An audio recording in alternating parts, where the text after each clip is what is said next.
Welcome to career talk with അവോദ. Thank you. ഏത് course ആയിരുന്നു? ഞാൻ ഹോസ്പിറ്റൽ അഡ്മിനിസ്ട്രേഷൻ ആയിരുന്നു. ഓൺലൈൻ ആയിട്ടായിരുന്നോ അതോ ഓഫ്ലൈൻ ആയിട്ടായിരുന്നോ? ഓഫ്ലൈൻ ആയിട്ടായിരുന്നു. എവിടെയാണ് പഠിച്ചത്? മീൻസ് ഏത് സ്ഥലമായിരുന്നു? ഞാൻ കോഴിക്കോട് നടക്കാവിലായിരുന്നു പഠിച്ചത്. എങ്ങനെയുണ്ടായിരുന്നു ക്ലാസ് ഒക്കെ? അടിപൊളിയാണ്. മിസ് എങ്ങനെ, ഫ്രണ്ട്ലി ആണോ? ഫ്രണ്ട്ലി ആണ് മിസ്. ക്ലാസ്സിനെ കുറിച്ച് എന്താണ് പറയാനുള്ളത്? ക്ലാസ് 2 മണിക്കൂറാണേലും അത്യാവശ്യം നല്ല പഠിപ്പിക്കുന്നുണ്ട്. മാഡം പറയുന്നൊക്കെ കറക്റ്റ് മനസ്സിലാവുന്നുണ്ടായിരുന്നു. അത്യാവശ്യം പെട്ടെന്ന് ക്യാച്ച് ചെയ്യാൻ പറ്റും. പോയിന്റ്സും കാര്യങ്ങളൊക്കെ ആയാലും നോട്ട്സ് ആയാലും ഫുള്ള് ക്ലിയർ ആയിരുന്നു. ഓക്കെ. എങ്ങനെയാണ് അവോദയെ കുറിച്ച് അറിഞ്ഞത്?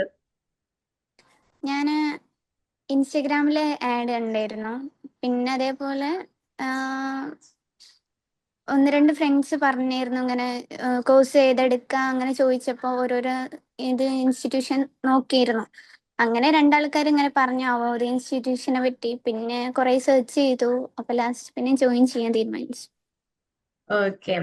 ഇപ്പൊ ഇന്റേൺഷിപ്പ് ചെയ്യല്ലേ? അതെ. എങ്ങനെയുണ്ട് ഇന്റേൺഷിപ്പ് ഒക്കെ? ഞാൻ 1 മന്ത് ആവാറായി ഇപ്പൊ ജോയിൻ ചെയ്തിട്ട്. ഓക്കെ. മാലതി ഹോസ്പിറ്റലാണ്, തിരൂര്. എങ്ങനെയുണ്ട് അവിടെ വർക്കൊക്കെ? അടിപൊളിയാണ്. ഷിഫ്റ്റ് ആയിട്ടാണ് വരുന്നത് ഇവിടെ. അപ്പോൾ ഓക്കെ.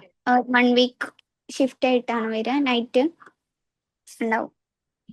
നമ്മൾ 41-ൽ പരം കോഴ്സുകൾ പ്രൊവൈഡ് ചെയ്യുന്നുണ്ട്. അത് എടുക്കാൻ വരുന്ന സ്റ്റുഡൻസിനോട് എന്താണ് പറയാനുള്ളത്? ഏത് കോഴ്സ് എടുക്കുകയാണെങ്കിലും അത് ബെസ്റ്റ് ഓപ്ഷൻ ആവും അവോദ ഇൻസ്റ്റിറ്റ്യൂഷൻ എന്ന് ഞാൻ പറയുള്ളൂ. കാരണം അത്രയ്ക്കും നല്ല ഫ്രണ്ട്ഷിപ്പ് ഫ്രണ്ട്സ് ആയാലും എല്ലാവരും നല്ല ഒരു ബോണ്ട് ഉണ്ട് അവിടെ. പിന്നെ അതേപോലെ ടീച്ചേഴ്സ് ആയാലും നല്ല കമ്പനിയാണ്. നല്ല മനസ്സിലാവും പെട്ടെന്ന് പഠിപ്പിക്കുന്നതായാലും. ഓക്കെ. അപ്പൊ ഹാപ്പിയാണ്. ഹാപ്പിയാണ്. ഓക്കെ. നമ്മുടെ ജാപ്പ് 5 ഇയേഴ്സ് വരെ യൂസ് ചെയ്യാവേ. Okay. Thanks for your valuable time. Welcome. Thank U.